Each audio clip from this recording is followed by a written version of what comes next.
नमस्कार मेरे YouTube के दोस्तों। मैं हूं मिस्टर अनजान और मैं आपके लिए एक सच्ची भूतिया कहानी लेकर आया हूं जो आपको अंदर से हिलाकर रख देगी। कहानी में आगे बढ़ने से पहले आप हमारे चैनल को सब्सक्राइब और लाइक कर दीजिए। शादी की तैयारियों के बीच पंडित जी ने कहा, शादी की लड़की को बुलाओ। तुरंत उसकी मां उसे ढूंढने लगी, लेकिन लड़की कहीं दिखाई नहीं दी। राधा, राधा, कहां हो बेटा? उसकी मां पूरे घर में उसे खोज रही थी। रिश्तेदारों ने भी पूछा, क्या हुआ? मां ने कहा, लड़की कहीं दिखाई नहीं दे रही, जरा ढूंढो। सभी लोग पूरे घर में उसे ढूंढने लगे, लेकिन राधा का कोई पता नहीं चला। बाहर जाकर देखने पर अचानक किसी ने ऊपर की ओर इशारा करते हुए कहा, वो देखो। सबने जब ऊपर देखा तो राधा छत के किनारे खड़ी थी, बिखरे बाल और आंखें आसमान की ओर। वह धीरे धीरे हंस रही थी। उसकी मां और बाकी लोग डर गए। सब सोचने लगे, वो कहीं कूद न जाए। राधा, नीचे आओ, उसकी मां ने घबराते हुए कहा, लेकिन राधा जैसे किसी और ही दुनिया में थी। उसकी विचित्र हंसी और अजीब हरकतें देखकर हर कोई सहम गया। कुछ लोग पीछे से छत पर जाने का रास्ता ढूंढने लगे। शादी के दूल्हे और राधा के पिता तुरंत सीढ़ियां चढ़कर छत पर पहुंचे। जैसे ही वे उसके पास पहुंचे, राधा ने अचानक उनकी ओर पलटकर देखा और भयानक तरीके से हंस पड़ी। क्या हुआ है तुम्हें राधा? ये सब क्यों कर रही हो? पिता ने उसे शांत करने की कोशिश की, लेकिन राधा बस हंसती रही, जैसे किसी अदृश्य शक्ति के वश में हो। एक पल में जब राधा ने छत से छलांग लगाई, उसके शरीर की हर हड्डी टूट गई। गर्दन, हाथ, पैर सब कुछ विकृत हो गया। उसके शरीर से खून बहने लगा और वह वहीं मर गई। कुछ ही पलों में जिस लड़की की शादी होने वाली थी, उसकी जिंदगी अचानक खत्म हो गई। शादी का घर अब शोक का घर बन चुका था। दूल्हा और बाकी लोग स्तब्ध होकर खड़े रह गए। नीचे खड़े लोग भागते हुए उसकी ओर दौड़े, लेकिन तब तक सब कुछ खत्म हो चुका था। रिश्तेदार रोते बिलखते उसकी मृतदेह के पास पहुंचे। उसकी मां पिता शोक में डूब गए। किसी को समझ ही नहीं आया कि आखिर हुआ क्या था। सब कुछ उलट पुलट हो चुका था। दूल्हा उसकी लाश को गोद में लेकर जोर जोर से रोने लगा। राधा और मनोहर ने एक साथ खुशहाल जीवन की कई उम्मीदें संजोई थीं, लेकिन एक पल में उनकी दुनिया उजड़ गई। पर सवाल यही था, राधा ने ऐसा क्यों किया? आखिर क्या वजह थी? हर किसी के मन में यही सवाल गूंज रहा था। देर शाम तक राधा की मृतदेह वहीं पड़ी रही और सभी लोग यही सोचते रहे कि अब आगे क्या करना है। गांव में हर किसी के मन में बस यही घटना घूम रही थी। ऐसा कभी पहले नहीं हुआ था। रात में उसके पिता अकेले चिता के पास खड़े थे, दर्द से भरे हुए। आग की लपटें राधा की देह को खा रही थीं और उसके पिता बस रोते जा रहे थे। उन्होंने अपनी बेटी को खो दिया था, लेकिन सवाल अब भी उनके दिल में गूंज रहा था, राधा ने ऐसा क्यों किया? इस घटना ने पूरे गांव को हिला दिया था। 1990 का समय था। तेलंगाना के एक दूर दराज गांव में एक रहस्यमयी घटना घटने वाली थी। गांव का नाम था कोलता, जहां एक शांत बहती हुई नदी पूरे इलाके में फैली हुई थी। हर सुबह सूर्योदय के समय लोग अपने कामों में लग जाते थे। उस दिन भी राधा के घर के बाहर सब कुछ सामान्य लग रहा था, लेकिन किसी को नहीं पता था कि यह सामान्यता जल्द ही एक भयावह मोड़ लेने वाली थी। गांव के प्रमुख पुजारी मुरली शर्मा अपनी पत्नी रेणुका देवी के साथ शिवालय से पूजा करके घर लौट रहे थे। उनकी प्यारी बेटी राधा घर के सामने खेल रही थी। मुरली शर्मा ने दूर से ही देखा और मुस्कुराते हुए अपनी पत्नी से कहा, देखो, राधा कितनी खुश लग रही है। रेणुका देवी भी अपनी बेटी को देखकर प्रसन्न हुई और दोनों पति पत्नी हंसते हुए घर की ओर बढ़ने लगे। लेकिन तभी मुरली शर्मा की बेटी राधा अचानक उनके सामने आ खड़ी हुई। उसकी आंखों में एक अजीब सी चमक थी, जैसे वह कुछ कहना चाहती हो। पापा, आप मुझे कहीं भेजने की योजना बना रहे हैं, है ना? राधा ने धीमे लेकिन गंभीर स्वर में पूछा। मुरली शर्मा चौंक गए। नहीं बेटी, ऐसा कुछ नहीं है, उन्होंने जल्दी से जवाब दिया। लेकिन राधा की आंखों में कुछ अजीब था, जैसे वह किसी रहस्य से बंधी हो। हाँ पापा, मैं जानती हूं, आप मुझे दूर भेजने वाले हैं, राधा ने कहते हुए अचानक अपना सिर मोड़ लिया। उसकी हंसी में कुछ ऐसा था जो पूरे माहौल को भयावह बना गया। मुरली शर्मा और उनकी पत्नी की आंखों में एक पल के लिए डर की लहर दौड़ गई। राधा, तुम ठीक तो हो ना? रेणुका देवी ने घबराते हुए पूछा, लेकिन राधा ने कोई जवाब नहीं दिया। उसकी आंखें अब कहीं दूर अनदेखी दिशा में घूर रही थीं और वह धीमे धीमे हंसने लगी। गांव में जो भी ये देख रहा था वह सन्न रह गया। सबको लग रहा था कि कुछ भयानक होने वाला है। मुरली शर्मा ने अपनी बेटी राधा को पास बुलाया और कहा, बेटी, अब तुम्हारी शादी की उम्र हो गई है। तुम अब छोटी बच्ची नहीं हो। गांव में हर किसी की शादी मैंने करवाई है, और अगर तुम्हारी शादी समय पर नहीं हुई तो लोग मुझे ही दोष देंगे। अच्छा घर, अच्छा पति और ससुराल तुम्हारा इंतजार कर रहे हैं। अब तुम क्या चाहती हो? राधा ने धीमे से कहा, मुझे अभी शादी नहीं करनी है पापा। मुझे इस बारे में सोचने का समय चाहिए। उसने घबराते हुए कहा और रसोई की ओर दौड़ पड़ी। उस दोपहर जब मुरली शर्मा घर से निकलने लगे, राधा अचानक उनके पास आकर बोली, पापा, मैं भी आपके साथ शिवालय चलूंगी। मुरली शर्मा ने चौंक कर कहा, तुम क्यों बेटी? तुम्हें मां के साथ घर में रहना चाहिए। लेकिन राधा जिद पर अड़ी रही, नहीं पापा, मैं भी मदद करूंगी। मुरली शर्मा ने कुछ सोचा और फिर उसे साथ ले लिया। दोनों शिवालय की ओर बढ़ने लगे। वहां पहुंचकर अन्य गांव वालों के साथ मिलकर महाशिवरात्रि के विशेष पूजा की तैयारियों में जुट गए। मुरली शर्मा ने सबको संबोधित करते हुए कहा, महाशिवरात्रि के दिन विशेष पूजा और जागरण की व्यवस्था करनी है। इसके लिए सबका सहयोग चाहिए। लेकिन राधा की आंखों में अजीब सी बेचैनी थी। वह कुछ बोल तो नहीं रही थी, पर उसकी हरकतें अजीब लग रही थीं। वहां मौजूद हर किसी को उसके चेहरे पर कुछ अनहोनी की आहट महसूस हो रही थी। उस समय तेलंगाना के इस गांव में कुछ मुस्लिम परिवार भी रहते थे और वहां हिंदू मुस्लिम का कोई भेदभाव नहीं था। गांव में जब भी कोई बड़ा आयोजन होता, सब मिलकर उसमें भाग लेते। उसी आयोजन में 24 साल का एक युवक कल्याण भी शामिल था। पूजा की भीड़ में उसकी नजर मुरली शर्मा की बेटी राधा पर पड़ी। पहली बार उसे देखकर कल्याण के मन में अजीब सी हलचल होने लगी। उसने अपने दोस्त से पूछा, ये लड़की कौन है यार? कुछ खास लग रही है, लाल साड़ी में चमक रही है। दोस्त ने हंसते हुए कहा, अरे, ये मुरली शर्मा की बेटी है, लेकिन तुझे क्यों इतनी दिलचस्पी हो रही है? कल्याण ने मुस्कुराते हुए कहा, पहली बार देख रहा हूं इसे, कुछ अजीब है इसमें। कल्याण राधा पर नजरें जमाए रहा, जैसे उसकी आंखों में कुछ छिपा हो। थोड़ी देर बाद लोग पूजा के लिए चंदा देने के लिए लाइन में खड़े हो गए। राधा भी आगे बढ़ी और पैसे चढ़ाने लगी। तभी कल्याण उसके सामने आ खड़ा हुआ। उसने राधा से पूछा, क्या चाहिए तुम्हें?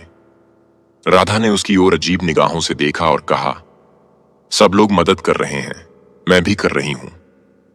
कल्याण ने एक पल के लिए उसकी कलाई पकड़ी और बोला, तुम अलग लग रही हो, तुम्हारी आंखों में कुछ है। राधा की आंखों में गुस्सा भर गया। उसने अपनी कलाई झटके से छुड़ाई और उसके चेहरे पर एक अजीब सा सन्नाटा छा गया। कल्याण को महसूस हुआ कि कुछ तो गड़बड़ है, जैसे कोई अदृश्य ताकत उस पल को और भी खतरनाक बना रही थी। पुराने मंदिर के उस कोने में अजीब सा सन्नाटा पसरा हुआ था। कल्याण ने फिर से राधा के पास जाकर उसे घूरते हुए कहा, मैंने तुमसे कहा था, मेरे हाथों में रख दो।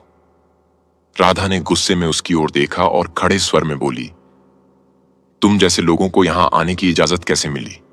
तुम जानते भी हो, तुमसे बात करने का मन नहीं है। कल्याण ने उसकी नजरें पकड़ी, जैसे उसकी आंखों में कुछ छिपा हुआ रहस्य ढूंढ रहा हो। वह अब पूरी तरह से राधा के प्रति मोहित हो चुका था। उसकी निगाहें राधा के हर कदम का पीछा कर रही थीं। लेकिन राधा ने बिना कोई और बात किए गुस्से में मंदिर के अंदर की ओर चल दी। कुछ देर बाद मुरली शर्मा और सरपंच किसी गंभीर चर्चा में लगे हुए वहां से निकल गए।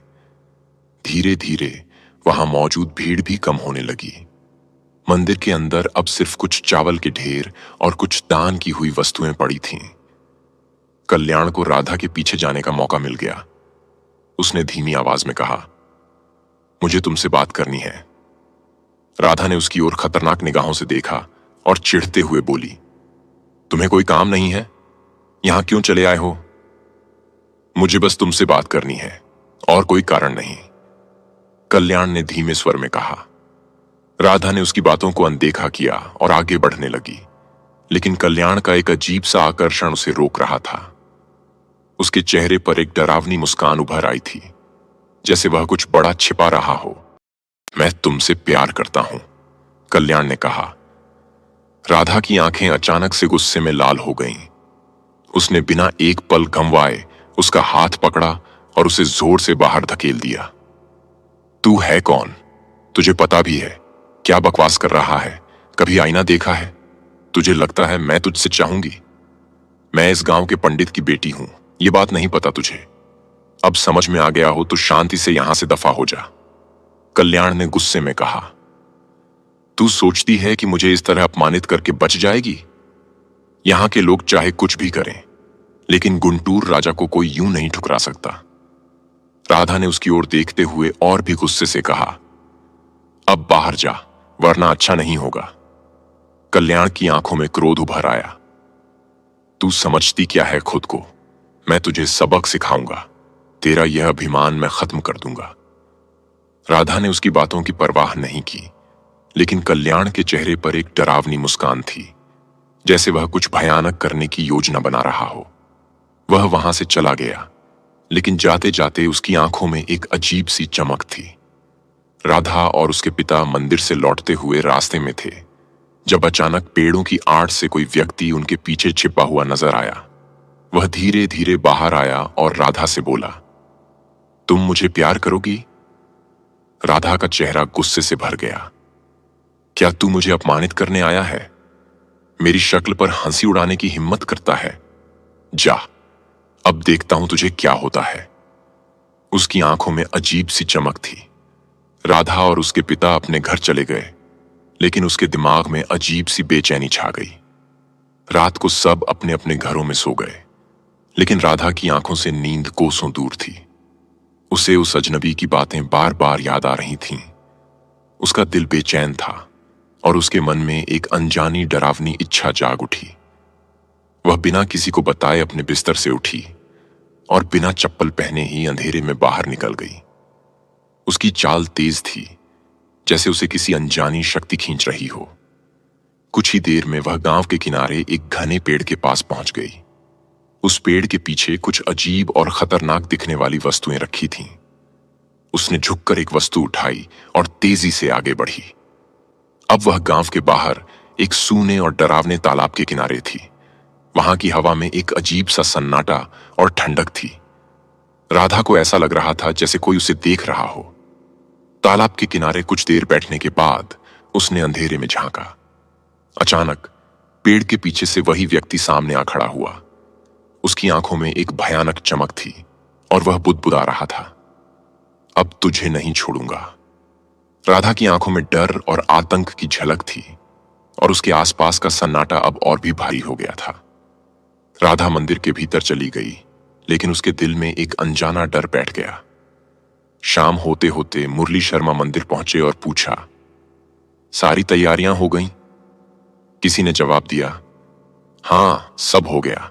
चढ़ावे के पैसे और बाकी चीजें भी रख दी गई हैं। लेकिन राधा की आंखों में एक अजीब सी बेचैनी थी, जैसे कुछ बुरा होने वाला था। रात का घना अंधेरा और सन्नाटा था जब वह एक एक करके अपने पास छिपाई हुई वस्तुओं को बाहर निकालने लगा। उनमें से एक पुरानी हड्डी थी, मानो किसी मरे हुए इंसान की, और उसके साथ कुछ और अजीबोगरीब चीजें भी थीं जो एक भयावह राज छिपा रही थीं। कल्याण का असली चेहरा अब सामने आ रहा था। वह साधारण इंसान नहीं था। जब लोगों के बीच होता तो मासूमियत का मुखौटा पहन लेता, लेकिन जब कोई उसे पसंद नहीं आता या कोई उसकी बात नहीं मानता तो वह उन्हें अपने काले जादू से परेशान करने लगता। उसके पास एक अजीब शक्ति थी जो उसने बचपन में अपने दादा से सीखी थी। उसके दादा एक भयानक तांत्रिक थे और कल्याण ने उनकी सभी तांत्रिक विधाओं में महारत हासिल कर ली थी। 15 साल की उम्र तक ही वह भूत, पिशाच और दुष्ट आत्माओं को नियंत्रित करना सीख चुका था। अब उसके मन में एक ही बात थी, बदला। उसके अंदर का अंधेरा और उसकी तांत्रिक शक्तियां किसी भयानक षड्यंत्र को अंजाम देने वाली थीं। उसकी आंखों में खौफनाक चमक थी, जैसे वह किसी की जिंदगी। आधी रात का समय था। चारों ओर अंधकार और गहरी खामोशी फैली हुई थी। कल्याण ने धीरे धीरे एक पुरानी वस्तु को बाहर निकाला और उसके चारों ओर दिए जला दिए। जैसे ही वह अपनी तंत्र क्रिया शुरू करने वाला था, अचानक वातावरण में एक अजीब बदलाव महसूस हुआ। हवा ठंडी होने लगी और दूर से कुछ अजीबोगरीब आवाजें आने लगीं। वहां मौजूद चमगादड़ भी चीखते हुए आसमान में उड़ गए, जैसे किसी अनजाने भय से भाग रहे हों। कल्याण ने अपने पेट से रिस रहे खून की बूंद को देखा और तुरंत एक संकेत निकालकर जमीन पर फेंक दिया। उसकी आंखों के सामने एक भयानक आकृति उभर आई, लंबी काली छाया, एक स्त्री की, जिसके हाथ पैर असामान्य रूप से लंबे और डरावने थे। वह धीमे स्वर में बोली, क्या चाहिए तुझे? उसकी आवाज में ऐसा डर था जो दिल को चीर दे। कल्याण ने बेधड़क जवाब दिया, तुम जानती हो मुझे क्या चाहिए। उसने उसकी ओर इशारा किया। इसी दौरान आसमान घना हो चला था और गांव की शांत गली में सो रही कुत्ते अचानक उठकर बेतहाशा दौड़ने लगे, मानो किसी अनहोनी का पूर्वाभास हो रहा हो। कल्याण के घर के आसपास भयंकर चीखें गूंजने लगीं, जैसे कोई अदृश्य शक्ति उनके बीच दस्तक दे रही हो।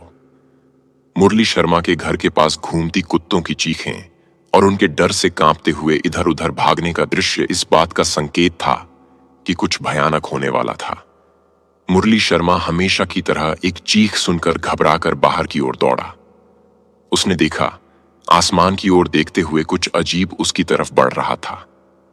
जैसे ही उसने धीरे धीरे सिर उठाया, उसकी नजर अपने घर के ऊपर मंडराती एक काली बकरी पर पड़ी। वह समझ नहीं पाया कि यह क्या था, लेकिन डर के मारे वह तुरंत घर के अंदर भागा। अंदर मौजूद लोगों ने घबराहट में मंत्र जाप करना शुरू कर दिया। अचानक बकरी तेजी से छत से उतरी और उसी तेजी से वापस चली गई, जैसे कि वह किसी अदृश्य ताकत से नियंत्रित हो। मुरली बाहर आया और देखा कि बकरी पास के तालाब के किनारे एक मंदिर के सामने बैठी थी। उसकी आंखें गहरी और असामान्य लग रही थीं। मुरली ने एक पल के लिए सांस रोक ली। कुछ क्षणों बाद उसने खुद से पूछा, यह सब क्यों हो रहा है? अचानक वह बकरी उसकी तरफ देखते हुए बोल उठी, यह करना आसान नहीं है। यदि तुमने वह किया जो मैंने कहा, तो यह तुम्हारा हो जाएगा। मुरली ने थोड़ा रुककर कहा, ठीक है, बताओ क्या करना है। मैं इंतजार करूंगा सही समय का, और फिर वही करूंगा जो तुम कहोगे। देखते हैं फिर क्या होता है। बकरी के कहने पर मुरली ने वो सारी सामग्री उस काले थैले में डाल दी और फिर बकरी अचानक गायब हो गई, जैसे वह कभी थी ही नहीं। आकाश में तूफान का चक्रवात तेजी से घूम रहा था, मानो किसी अनजानी शक्ति का संकेत दे रहा हो। उस जगह पर एक रहस्यमय महिला खड़ी थी, जिसके हाथ में एक थैला था जिसमें उसने किसी की हड्डियां डाल रखी थीं। उसे पता नहीं था कि उसे क्या करना है, लेकिन उसके अंदर एक अजीब सा डर पैदा हो रहा था। वह सीधी उस पुराने काले तेंदू के पेड़ की ओर बढ़ी, जैसे वह उसे कुछ कहना चाहता हो। उधर उसके मन में एक सवाल उठ रहा था, क्या वह सच में कुछ भयानक करने वाली है? इस डर और उलझन के साथ वह तेजी से अपने घर की ओर लौट गई, लेकिन उसके अंदर की बेचैनी ने उसे चैन नहीं लेने दिया। उसे एहसास हुआ कि कुछ बुरा होने वाला है, लेकिन उसे यह समझ नहीं आया कि वह किस दिशा से आ रहा है। इसी उलझन में महिला सोच रही थी, आखिर ये सब क्यों हो रहा है? क्या मैं कुछ गलत कर रही हूं? अगर आप जानना चाहते हैं कि आगे क्या हुआ, तो इंतजार कीजिए। यह कहानी अभी खत्म नहीं हुई है। आपकी उत्सुकता बढ़ती जाएगी, लेकिन आपको जानने के लिए थोड़ा धैर्य रखना होगा। तब तक आप इस कहानी को दूसरों के साथ साझा करें और यह सुनिश्चित करें कि आप अगले हिस्से को मिस न करें।